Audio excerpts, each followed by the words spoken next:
I actually love the name of your podcast, the Ekklesia. Yeah. It's the original term for the word church. Yeah.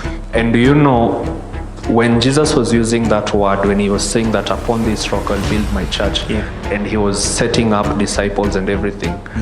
You see, back then, using the word church was so secular. It wasn't holy. Gravity has things to do with Newton. So for me, I called the law Yishai. Yishai is Y-I-S-H-A-I. That's the Hebrew version of my name, Jesse.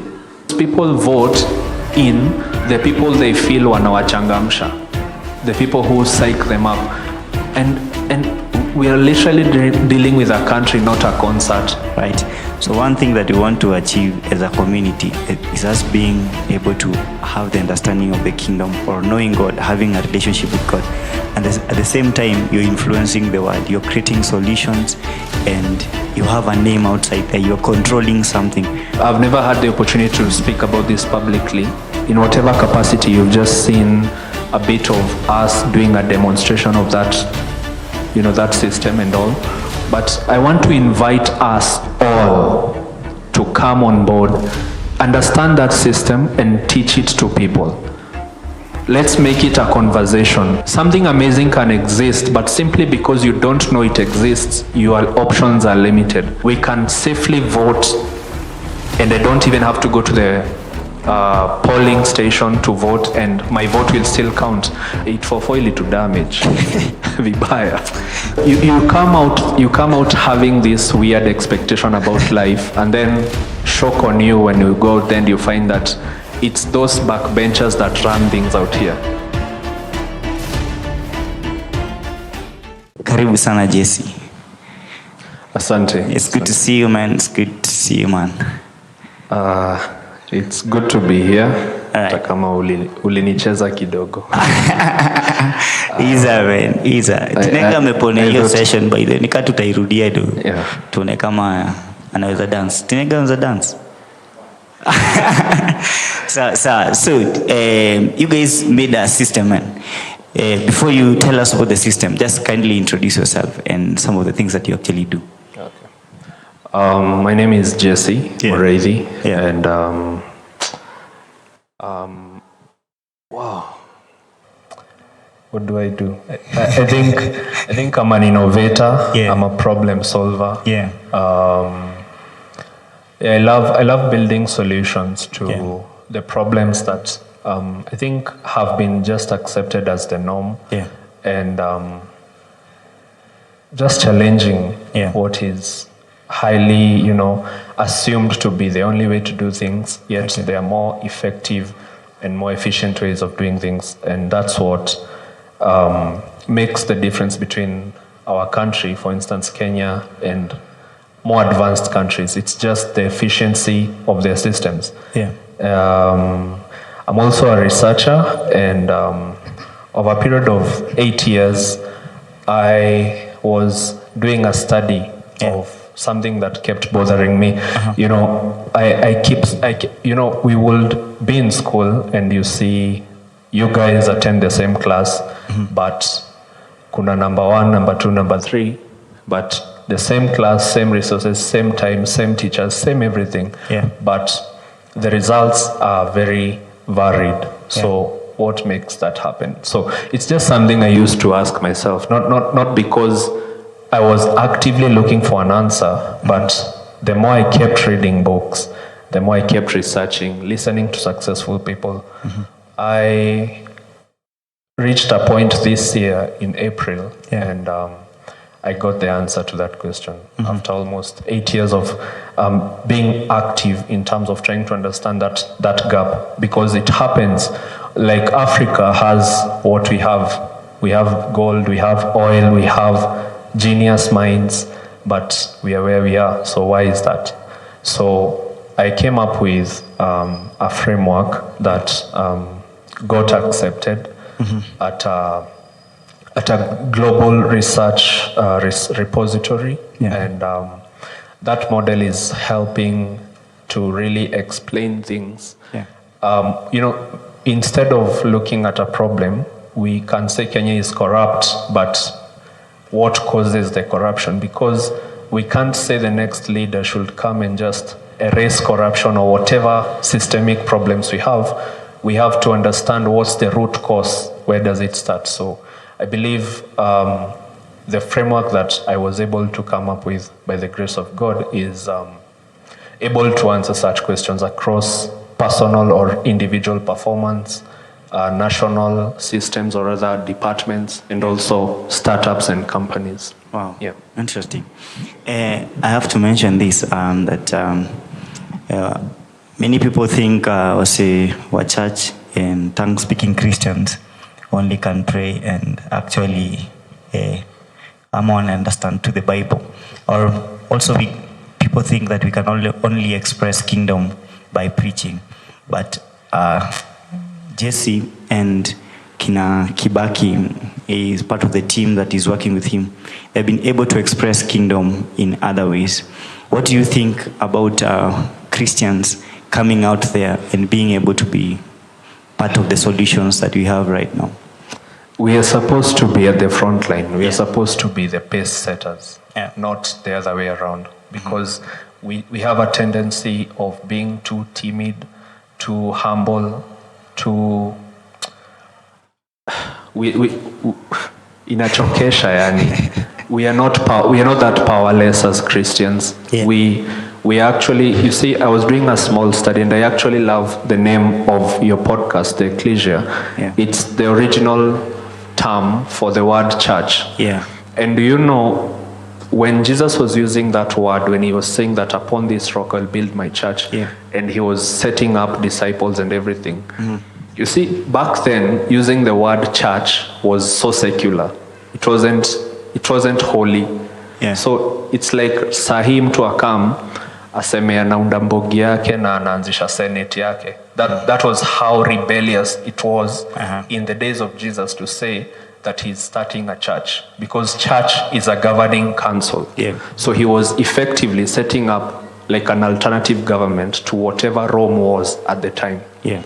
So over time, that term, the word church, ecclesia, has been Christian, religious, imefanywa ikuwe religious, you know, and it has lost its potency that was there from the beginning. We are not here to be told what to do. And I'm not saying that in a way that is rebellious or anything. It's that in as much as there's the government of the day and what people, we can always come alongside and say, and offer superior counsel, because that's what we have by the Spirit of God. That's what Daniel, that's what Joseph could do. In as much as they were in an oppressive government and all that, they were not guys who, you see, they would always come up with an idea that was superior to the norm. Yeah. And that's what we're supposed to. That's our heritage as Christians. We are not supposed to be timid. All right. Tell us about the system that you guys created for elections. Yeah, so it's a system that's currently online. Yeah. But it is still under development. But by God's grace and under the able leadership of Ambassador John C.W., we were able to really push for its adoption. And one thing I'm really grateful for is for his leadership. You know, you can have a good idea, but there are doors that cannot open to you just because you have a good idea. No, there are things that only respond to a certain level of authority and leadership, which is what we were able, that was our upper hand, because we managed to build that system, and it came out of necessity, pretty much because, as I said, I'm a problem solver, and I'm not alone. We are a team, but we just wanted to solve that problem, because in 2007 we lost lives. Yeah, true. You know, and even other countries, no need to mention other countries, but we keep seeing a lot of tension when it comes to an electoral season, a voting season. And it's always because people are willing to vote, but they can't trust that whatever they vote for is what will actually, your intention will actually be reflected 100%.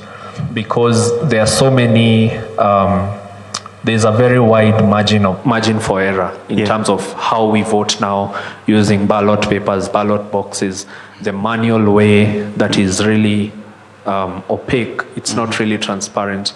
So we try to understand, we try to look at this and come up with a solution that is transparent, that is secure, that is less costly compared to what we currently have, because as we are right now, Kenya spends approximately, our voting cycles increase by more than 20 billion every cycle. In 2022, we spent 44 billion.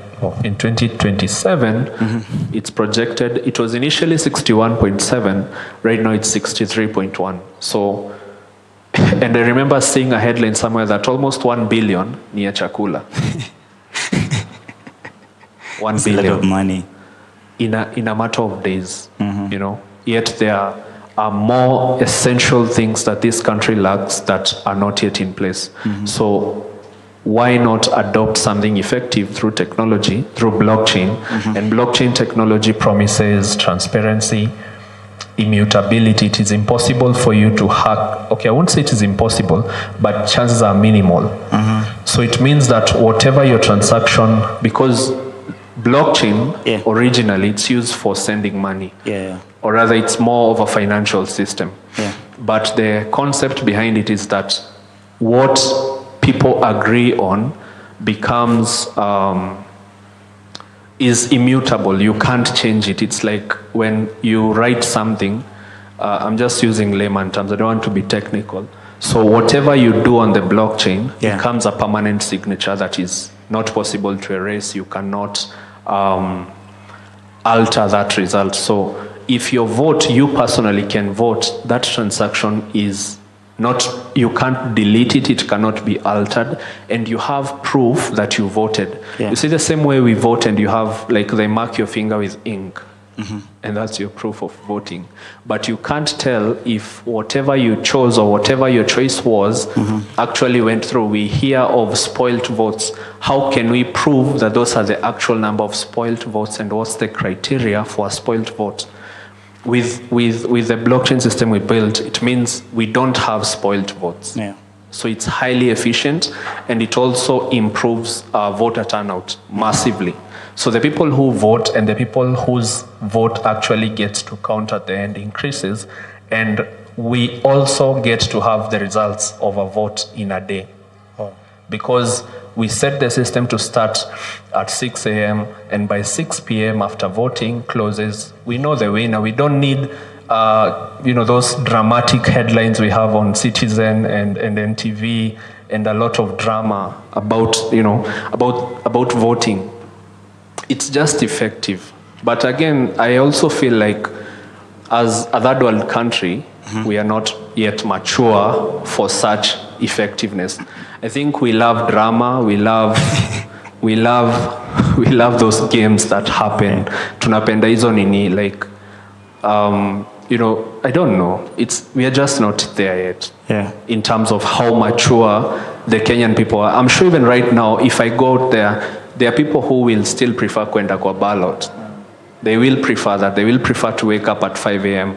So it will take some time. And I tell myself, maybe in 2037, possibly, is when we can be mature enough, because we are the generation that's coming in, and I believe this is our technology, and a technology that most of us have grown, you know, to make grown a tech. We understand it more, we trust it more. So that's what we built, and we went as far as we went by God's grace. Are there programs from the government that can actually empower tech? Are there? Well, we have to understand it. When the government is offering solutions, they want to make sure they are short-term solutions. So, why though? Because they have to prove a track record within a certain period of time. And if we look at tech, it's more of a long-term game. So, if I want to convince you I can create employment, nitakuletea nduthi. Because a motorbike gives you daily income. So I've eradicated poverty today. But tech eradicates poverty in the future. So a government won't last long enough for their tech, for what they invested in to mature. So, and I was doing a research recently, and I was looking at Rwanda. Rwanda is amazing because you see, after the genocide in 2000, they started a plan called Vision 2020. When it reached 2020, it's now Vision 2050. Yeah. So they're able to commit to a path long enough for it to transform their country. Okay. But again, it's because, as I've said, a government needs a short period of time to prove a result. So they will invest in solutions that nizaleo at the expense of what can transform the country years to come. So that's it. All right. Yeah. Are we ready for maybe that change? I remember kuna conversation Tinega was raising, alikuwa anasema like a country should have its own vision. Leave alone now the manifesto of maybe a certain politician. Yeah. Because if at all kila mwanasiasa kuja na manifesto yake. But do you think as Kenya we are in a place where we can actually have our own vision, that by the time mwanasiasa anakam anapeana ideas zake of how we can actually implement the vision of a country better? I actually think that whoever is proposing to become a president should have their manifesto based on a baseline or a foundational vision for the country, so that we don't always have different visions you see, that's why we are the way we are.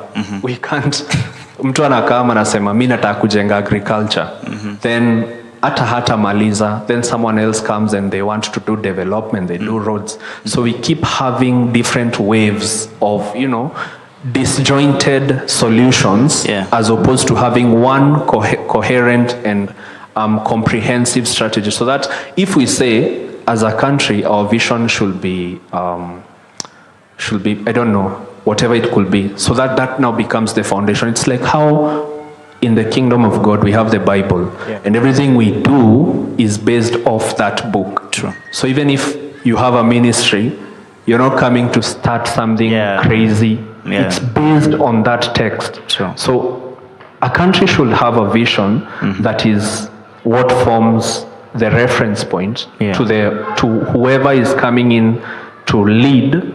Is based on that. And you ask if we are ready. Yes, we are ready, but being ready does not mean we are prepared. Readiness and preparation are two different things. Are we not prepared? No, we are not. We are not. Where did we go wrong? Just look at the effectiveness and the lack of effectiveness and lack of efficiency in some of our most basic systems.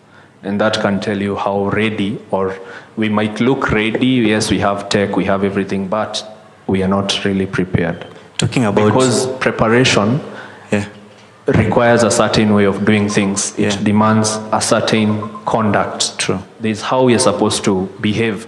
But you see, we are not there per se in that sense. So it will take, as I've said, even with the blockchain system, it's amazing.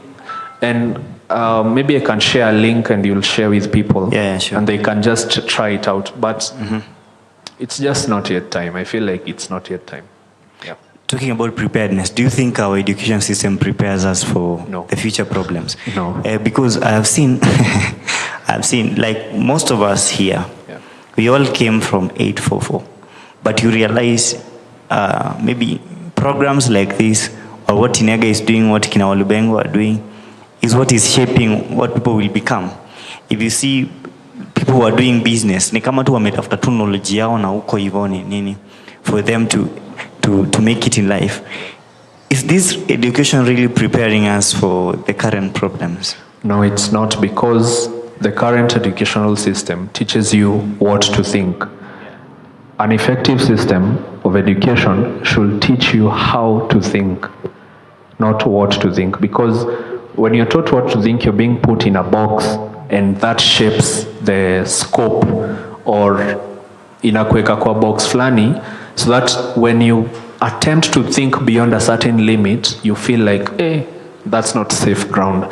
And that's what kills creativity, that's what kills innovation. Because personally, I've had to really unlearn a lot of things. I've had to read books, pray, read the Bible. You see, for me, one of the most important scriptures is, be ye transformed by the renewing of your mind. Manze, it to damage. Vibaya.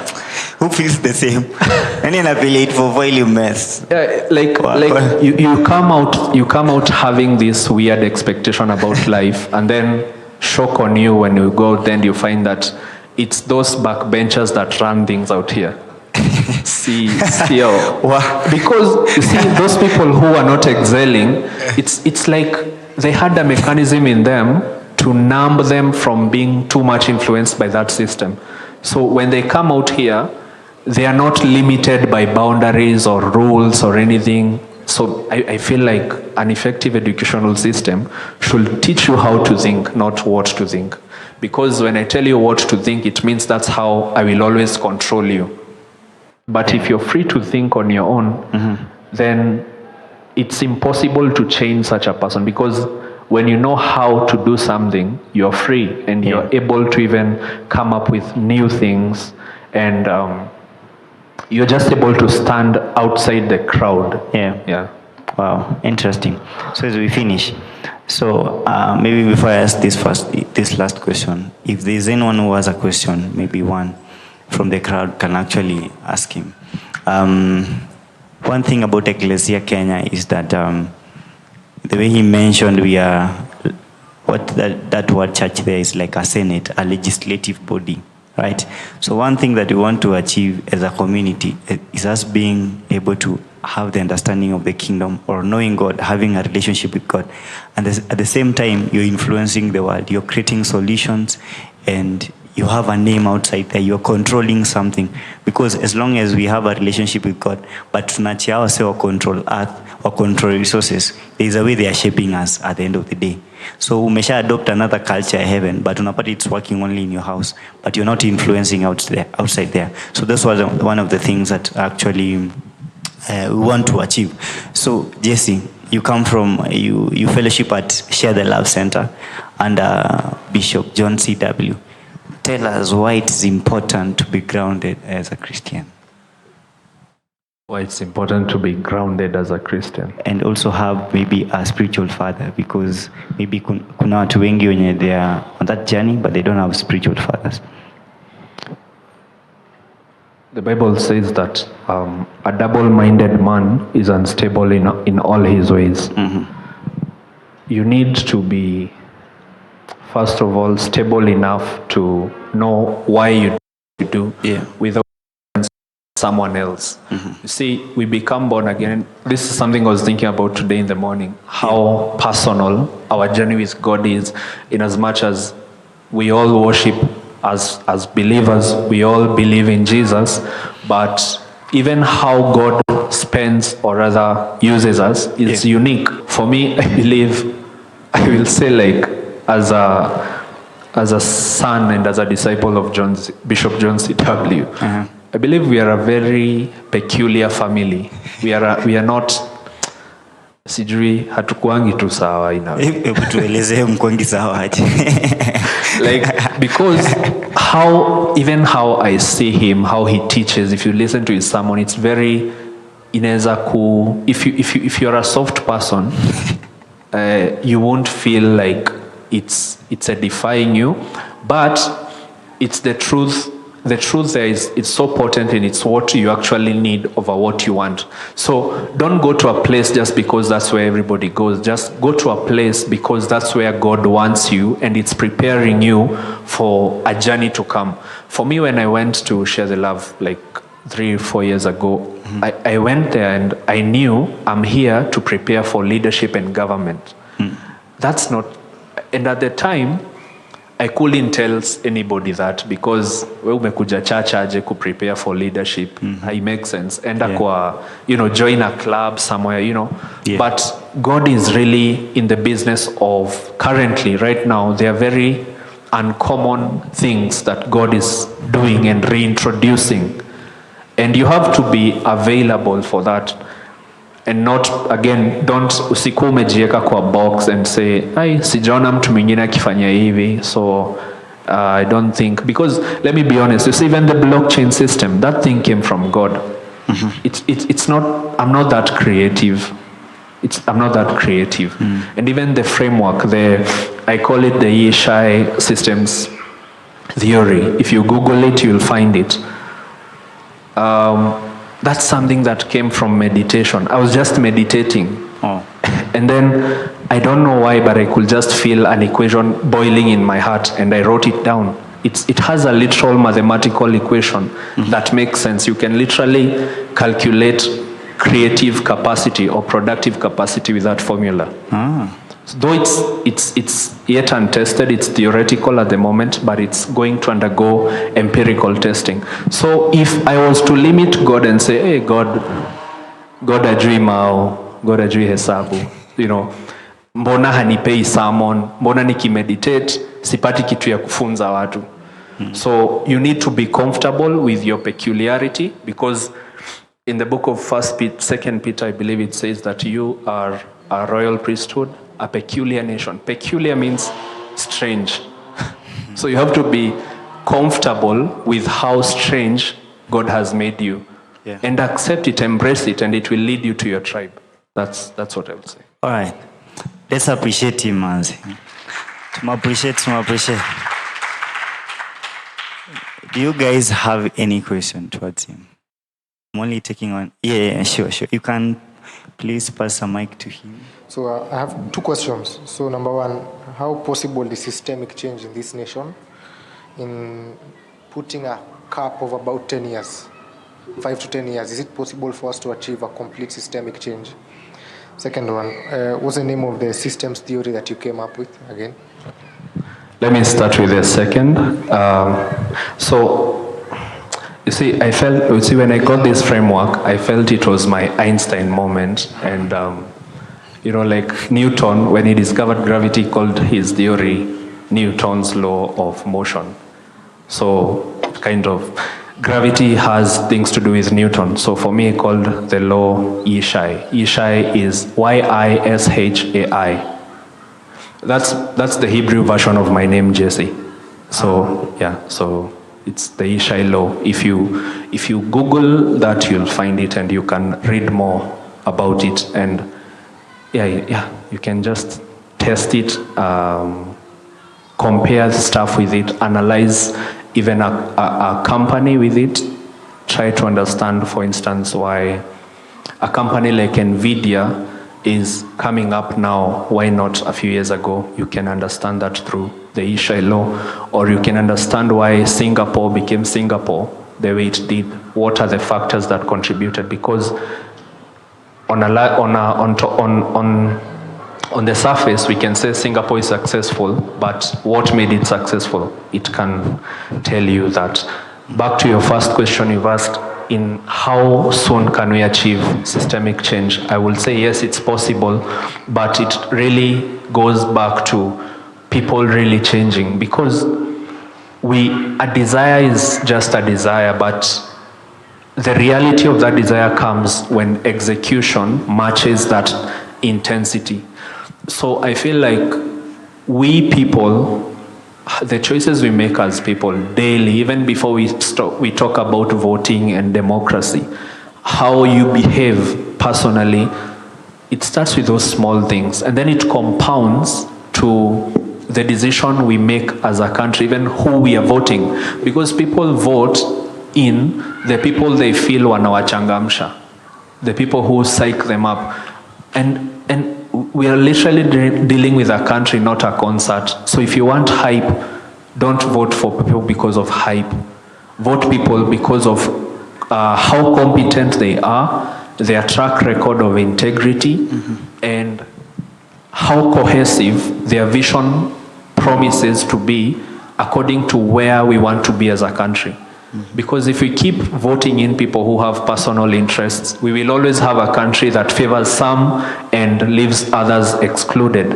We will never have an inclusive nation as long as the qualities, because you see, when you vote a person, you're not really voting in a person. You're voting in their qualities, their character, their temperaments, everything, their vices and their virtues. So at the end of the day, it goes back to the choices we make, because what you become is what you will resonate with. So if you are corrupt at heart, you will resonate with a corrupt person. And that's your choice. That's what will become you know, that's who you give power. So we can change this country, but we also have to change first ourselves, individually, slowly, daily. That's what I would say. Wow. Hiyo ni sawa. We are still having more conversations, and this will still be around in case you have maybe a direct question. He's still around. Oh, and he has a question. Please pass the mic to him. Elvin, sorry. Yes, Elvin. How are you? Welcome. I'm good. Now, my question to Jesse is, you're saying that the system will take time to be implemented. However, as you say that Kenyans in general have their own attitude, I believe that human beings can be influenced through education. Now, for your system, my question to you is, as much as you're saying that, you know, Africa or Kenya in general have some attitude whereby some will prefer to vote manually. This thing of technology, people not really take it. But the thing is, are you planning to run a campaign to sell your website?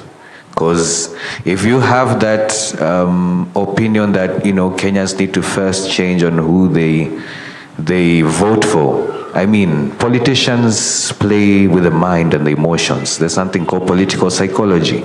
So they know how to woo people through the mind. So how are you planning, now that you have this website and this system's ongoing, how soon are you planning to implement it? Again, that question.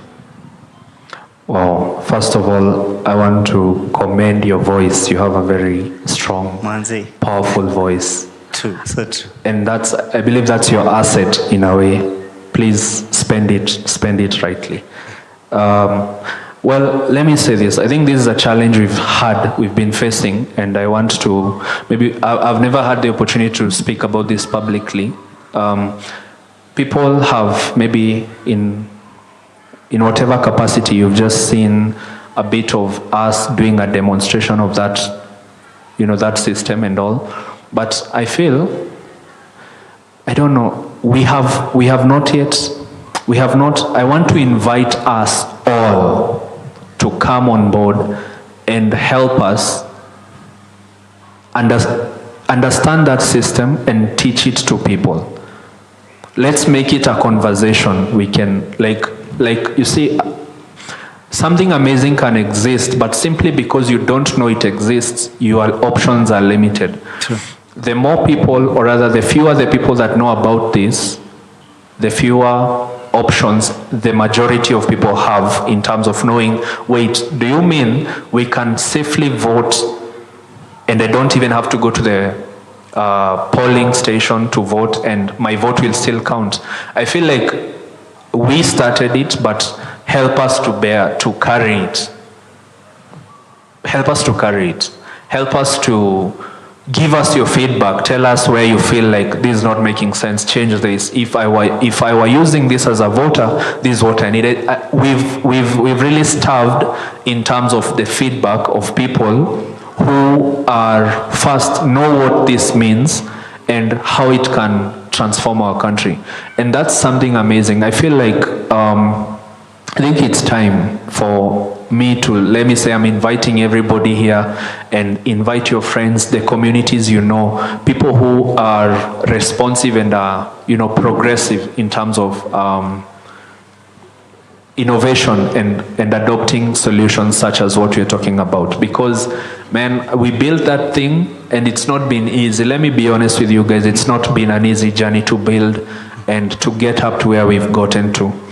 But right now, we will just create a permanent domain for it, because we had just limited it to a few people to test it, but we never made it publicly available to anybody. So we are going to do that, and you guys I really need your help. I'm asking for help right now. Help us to make this thing known and understood, and give us your feedback. Tell us what's working, what's not working, and I believe we will be together years to come, 10 years, 15.